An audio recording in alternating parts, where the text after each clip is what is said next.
Model hasil provinsi PPWP. Data pemilih dan penggunaan hak pilih. Data pemilih. Jumlah pemilih dalam daftar pemilih tetap atau DPT laki-laki 1435916, perempuan 1342728. Jumlah pemilih laki-laki dan perempuan 2778644. Pengguna hak pilih. Jumlah pengguna hak pilih dalam daftar pemilih tetap atau DPT laki-laki 1080333, perempuan 1083057.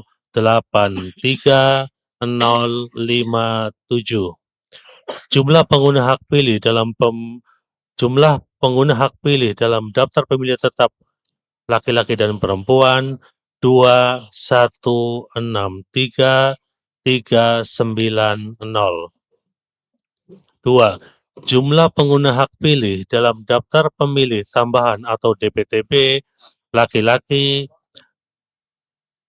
24371, perempuan 15117. Jumlah pengguna hak pilih dalam daftar pemilih tambahan DPTB laki-laki dan perempuan 39488. 3. Jumlah pengguna hak pilih.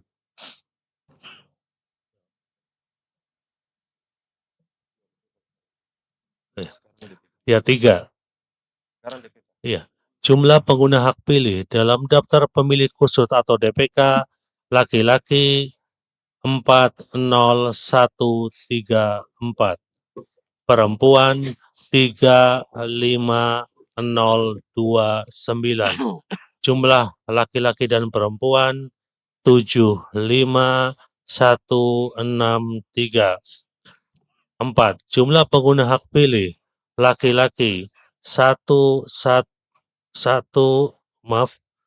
jumlah pengguna hak pilih laki-laki 1144838, perempuan 1133203.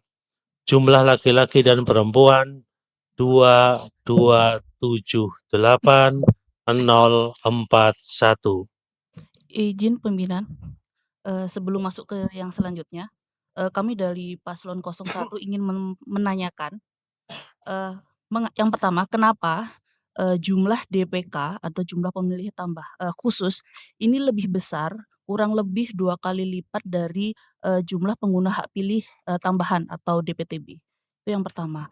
Dari sini kan akhirnya kita menganalisa ya, bahwa, misalnya perbedaan dengan LN, kalau LN ini kan ada KSK, ada orang yang berada di, wilayah tertentu dan tidak terjangkau. Tapi ini kan di Kalimantan Timur, dan ini dengan menggunakan sistem TPS, pasti, penginformasian kepada masyarakat ini akan lebih mudah. Namun di sini faktanya, apabila dilihat dari semua kabupaten, rata-rata DPK ini lebih besar daripada DPTB. Mengapa? Itu yang pertama. Yang kedua, apakah ada, catatan khusus terkait ini dari saksi paslon di TPS atau di kecamatan atau pas waktu, pleno provinsi? Itu yang kedua. Terus yang ketiga kepada Bawaslu, apakah pernah melakukan analisis hal ini? Bahwa di Kalimantan Timur, proses penginformasian atau proses pemutahiran data pemilih ini kurang maksimal, dilihat dari DPK-nya lebih besar daripada DPTB. Terima kasih, itu aja pimpinan. Baik, terima kasih. Nanti yang Bawaslu gilirannya, nanti sebelum itu, KPU ya. Biar nggak bertele-tele, Mas, Mbak operator tolong buka Excel, Mbak, Mas. Oke. Jumlah DPK ditulis, Mbak, Mas, ditaruh huruf B aja di bawahnya kolom B. Nah, itu ditulis yang sebelah di huruf A tadi pemilih DPK atau DPK udah gitu aja, di bawahnya A. Bukan, A. Tulis hurufnya besar semua, DPK. Oke, dibesarkan Mas tampilannya, Mas, Mbak. Oke. Di bawahnya B, urutannya DPK itu ditulis untuk Pilpres kan 75163. 163. Oke, di bawahnya DPK, di bawah tulisan DPK. Jumlah TPS-nya berapa se-Kalimantan Timur? Total TPS Kalimantan Timur 11.441. 11 441. 441. Oke. Nah, tolong 75163 bagi 11441 itu berapa?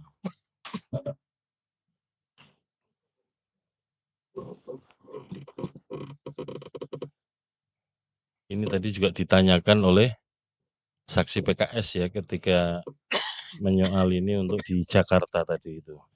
Nah, kalau dibuat rata-rata, walaupun harus dicek satu-satu ya per TPS itu, kalau dibuat rata-rata satu TPS DPK-nya angkanya segitu. Nah, persoalan ini terlalu besar, terlalu kecil, atau wajar, monggo silahkan dibuat penilaian, Mbak. Izin pimpinan. Di sini yang saya pertanyakan bukan apakah ini make sense untuk setiap TPS ya. Cuma yang saya pertanyakan adalah yang pertama, ini kan prosesnya adalah melalui TPS. Bagaimana proses pemutahiran dan bagaimana penginformasian ini jadi tidak sampai kepada beberapa orang di wilayah itu sehingga mereka menjadi DPK. Seperti itu. Kan kalau kita lihat, kalau kita mengacu kepada PKPU-nya, DPK ini kan orang yang tidak masuk ke dalam DPT dan DPTB. Bukan, tidak masuk DPT saja. Iya, tidak masuk DPT. Nah, kalau dibandingkan dengan LN, ini kan TPS aja Ketua. Kalau LN ini kan ada KSK. Oke, wajar ketika ada DPK lebih besar karena ada spot-spot yang tidak terjangkau. Tapi kalau di sini hanya TPS di wilayah itu, mengapa ini juga besar dan tidak terjangkau informasinya gitu. Seperti itu. Oke. Terima kasih Ketua. Kita cek Izin Ketua, izin tambahan Oke, Ketua, silakan. terkait tambahan dari rekan saya tadi. Yang ingin saya tanyakan ke Panwaslu Kaltim, terkait bukan indikasi kenaikan di DPK ini, ada nggak temuan dari Panwas Kaltim di setiap TPS yang ada di kelurahan, kecamatan, kabupaten dan provinsi tersebut? Apa yang menjadi temuan dari setiap petugas yang melakukan proses pengawasan di setiap TPS terkait DPK tersebut? Karena kan kita bisa melihat ketika pukul 12 itu kan sebelum penutupan ada namanya pemilih DPK. Nah, apa yang menjadi temuan, menjadi pengawasan dari teman-teman Panwas di sana? Terima kasih. Baik, terima kasih. Form D-nya provinsi itu bisa ditayangkan di sini nggak, teman-teman operator? Form D yang dibacakan operator di Provinsi Kaltim yang tadi dibacakan itu.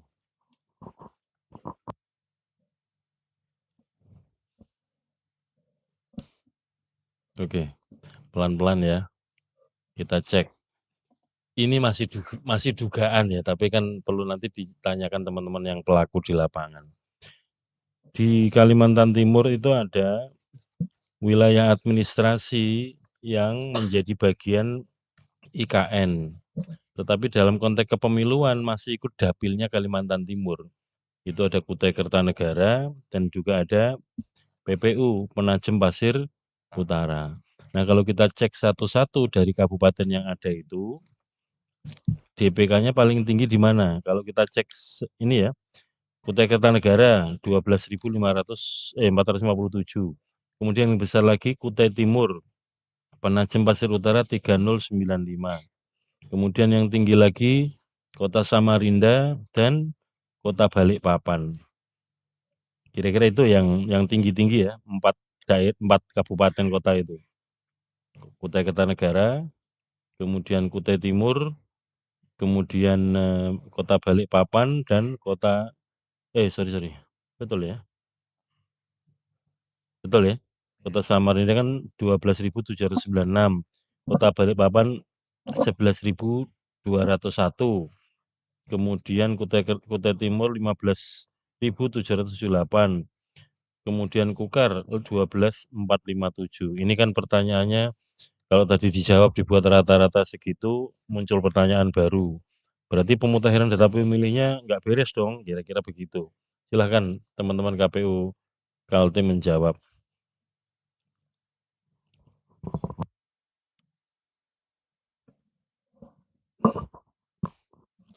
Mungkin dari Udahlah ketua yang jawab. Ketua itu kan dianggap tahu semua-muanya. Jangan geser-geser begitu. Honornya lebih besar ketua daripada anggota. ya, Bang. Itu tadi rata-rata pimpinan izin, itu yang DPK-nya besar itu memang yang jumlah pemilihnya itu di Kaltim itu yang terbesar, yang besar-besar, yang jumlah penduduknya juga besar. Pimpinan itu rata-rata kayak Kukar itu ya, kemudian Balikpapan, Samarinda, dan Kutai Timur sebenarnya kan itu urutan 1/4 jumlah penduduk terbesar di Kalimantan Timur, pimpinan, seperti itu. Signifikan. Terus kenapa kalau jumlah penduduknya besar? Ini harus dijawab. Untuk masuk daftar pemilih kok ada pertanyaannya kira-kira kok ada yang luput-luput nggak masuk DPT.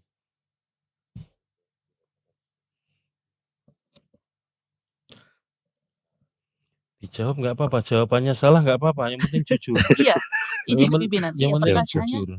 kenapa itu menjadi lebih besar? Mungkin ini ada hubungannya dengan saksi paslon 3 yang tadi ada di catatan khusus bahwa disinyalir ada beberapa pemilih gelap siluman seperti itu. Nah, ini saya langsung ke Bawaslu. Apakah Bawaslu tidak pernah atau tidak mengetahui hal ini atau tidak pernah mempertanyakan hal ini? Atau memang tidak kepikiran terkait hal ini gitu? Terima kasih. Oke, terima kasih. Sebelum Bawaslu, ini KPU-nya harus tanggung jawab dulu. Pertanyaannya ya kalau dianggap, ini dianggap ya kan belum tentu. Dengan adanya pemilih DPK, lalu itu dianggap siluman-siluman. Apa istilahnya, makhluk goib istilahnya Mas Herli.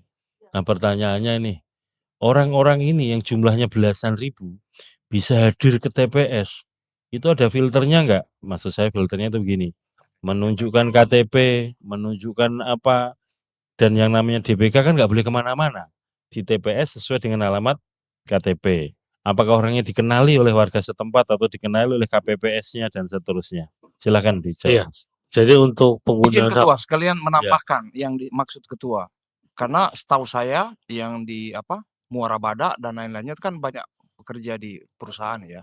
Itu laporan keluarga saya dari sana, itu ada yang bekerja dari Jawa, dari daerah lain memaksa masuk TPS yang kemudian diberikan semua 5 surat suara. Itu di Kabupaten mana, Muara Badak? Dan di Muara Badak Kutai Kartanegara. Iya, itu yang saya minta Kukar penjelasan. Karena keluarga saya yang KPPS di situ memaksa masuk. Oke. Coba Anda jelaskan itu. Sekitar 40 itu orang dari luar Iya. masuk ke sana. Kalau yang Saya minta penjelasan Anda mengenai ini. Karena dia memaksa masuk dengan kekerasan gitu loh. Oke. Sehingga ya KPPS nggak berdaya. Oke. Mohon penjelasan Ketua. Oke. Jadi dijelaskan seperti yang saya tanyakan tadi ya Mas. Apakah pemilih-pemilih yang jumlahnya belasan ribu tadi, ini kan kekhawatiran adalah ini bukan orang, tapi ini makhluk gaib. Nah, untuk memastikan orang ini betul-betul orang pemilih untuk bisa hadir masuk ke TPS, ada filternya nggak? ya ada filternya, Nah, pimpinan. filternya apa? Ya, ketika mereka akan filternya menggunakan apa? pilihnya Nah, KTP, KTP ya ya, KTP. Gitu. dan alamatnya harus sesuai TPS Domisili. itu ya, domisili. Iya. Jadi nggak mungkin DPK itu orang luar ya, Tidak mungkin, pimpinan. artinya orang situ, Iya, dikenali. dikenali. Oke, sekarang teman Bawaslu, tadi ditanyakan oleh saksi pasangan calon, apakah situasi itu diketahui oleh Bawaslu? Mulai dari Panwas TPS, kemudian Panwas di desa kelurahan kan ada ya? Betul ada ya Panwasnya ya? Kemudian ada PPL itu ya, Panwas lapangan, ada Panwas Cam, sampai Bawaslu Kabupaten, itu yang pertama. Yang kedua ada pertanyaan tambahan, di TPS di wilayah tadi yang disebutkan itu, Muara Badak ya, di Kukar, Kutai Kartanegara. Kutai Kartanegara. yang Kukar kan, Kutai Kartanegara. Betul atau tidak ada warga yang bukan warga situ bekerja dari luar lalu maksa masuk TPS untuk milih. Kalau seperti ini, kalau bukan warga setempat kan bukan DPK, tapi kemungkinannya DPTB. Nanti tolong teman-teman KPU dijelaskan dan juga teman-teman Bawaslu menjelaskan. Silakan. Makasih pimpinan. Jadi kenapa DPK banyak? Saya kira ini bantu partisipasi masyarakat yang meningkat, pimpinan. Jadi kenapa? Karena kesadaran masyarakat untuk menggunakan hak pilih, bahwasanya masyarakat yang tidak Izin terdaftar. ketua, suaranya kecil kali. Oh, kecil ya. Bahwa masyarakat Mungkin yang belum terima honor kali ini. Oh ya. buka puasanya belum maksimal tadi, Bang. Perlu buka lagi kayaknya ini. Jadi bentuk partisipasi yang meningkat, pimpinan. Jadi kita harus apresiasi keberhasilan KPU menyampaikan informasi kepada masyarakat walaupun tidak terdaftar di dalam daftar pemilih, tetap bisa menggunakan hak pilihnya 1 jam sebelum TPS ditutup. Itu yang pertama. Sebelum itu Yang Mas, nanti juga ditambahkan ya, karena jadi pertanyaan, KPU ini mulai provinsi, kabupaten kota, sampai di lapangan Pantarlih, buat pemutakhiran data pemilih enggak? Kalau iya, kerjanya gimana? Nanti Iya. kesaksiannya teman-teman Bawaslu. Ini saya bicara fakta. Di rumah saya sendiri itu ada 4 kakak, gitu kan. Dari 4 kakak yang ada di rumah, ternyata setelah dilakukan coklit, dari 4 kakak itu hanya 1 kakak yang terdaftar di dalam daftar pemilih tetap di tempat saya. Saya harus memilih di alamat yang lama, adik saya dan orang tua saya memilih dengan menggunakan DPK.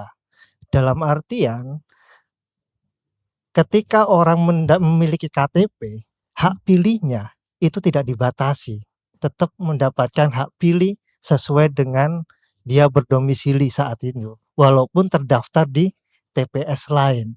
Ada pesan yang sampai sebetulnya ke masyarakat.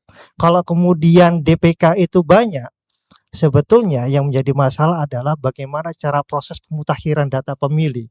Kalau kemudian masyarakat itu datang ke TPS dan membludak, itu bentuk antusias masyarakat untuk menggunakan hak pilihnya. Ketua. Jadi bukan kemudian dipertanyakan banyaknya DPK ada apa?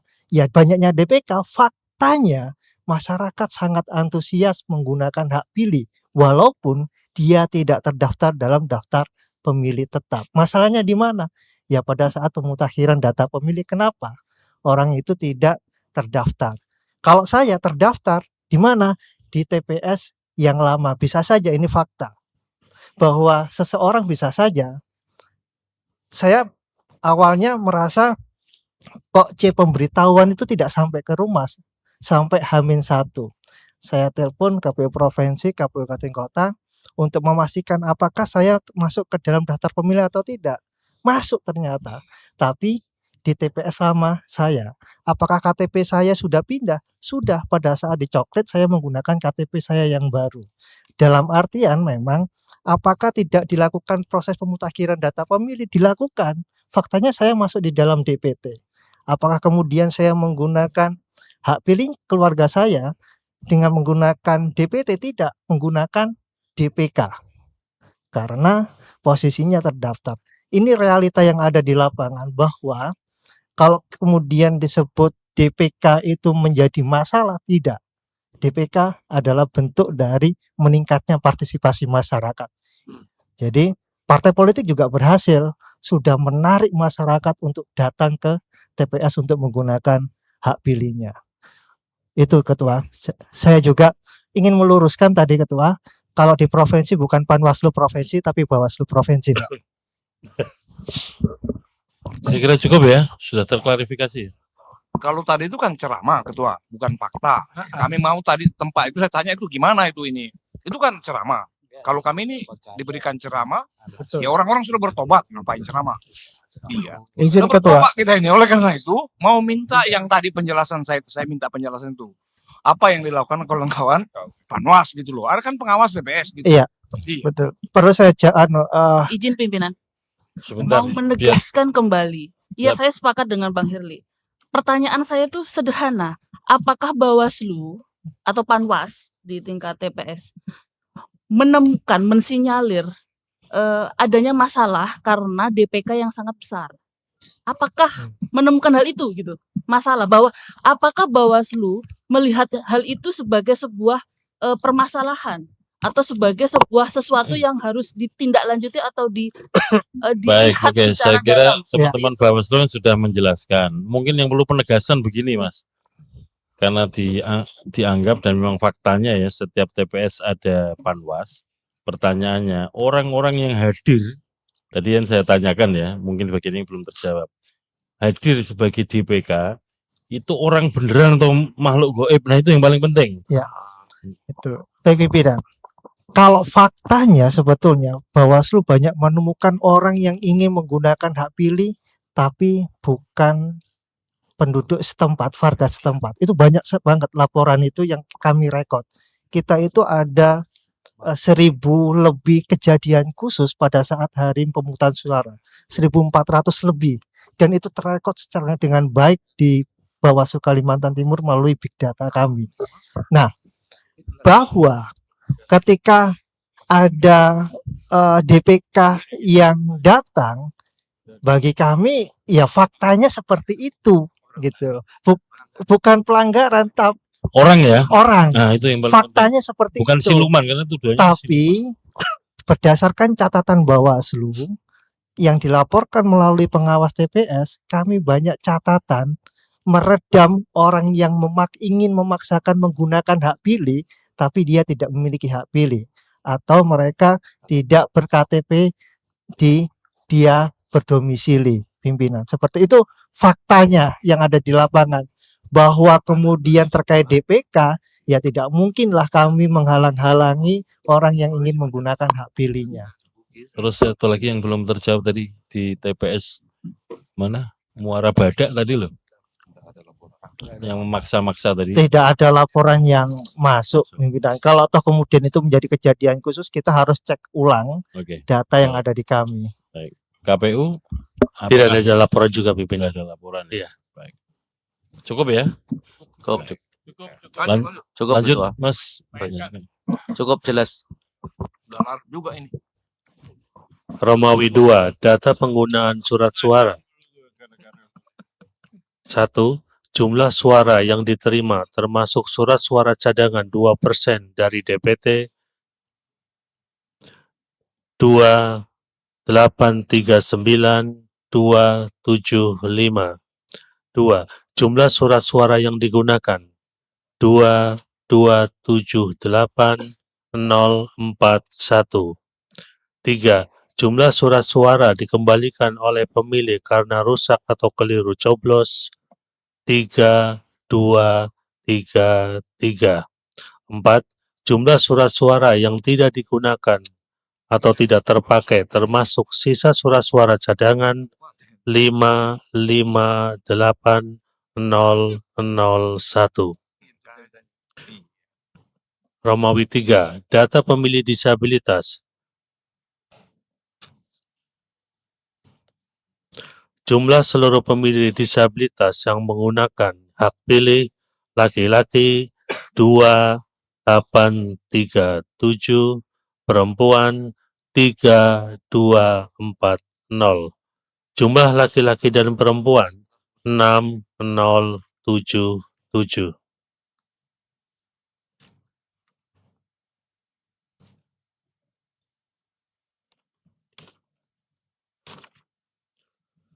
Romawi 4. Data rincian perolehan suara pasangan calon presiden dan wakil presiden. Nomor dan nama pasangan calon 101 Haji nomor dan nama pasangan calon 01 448 046. Pasangan 02 1542 346 03 240143. Romawi 5. Data suara sah dan tidak sah. Jumlah seluruh suara sah 2230535. Jumlah suara tidak sah 47506. Jumlah seluruh suara sah dan suara tidak sah 2278041. Ditandatangani oleh semua komisioner dan paslon 02. Saksi paslon 02. Demikian pimpinan. Baik, terima kasih. Demikian tadi pembacaan rekapitulasi hasil penghitungan suara untuk pemilu presiden wakil presiden di Provinsi Kalimantan Timur. Dapat kita terima dan kita sahkan. Bismillah, sah. Lanjut pemilu DPR.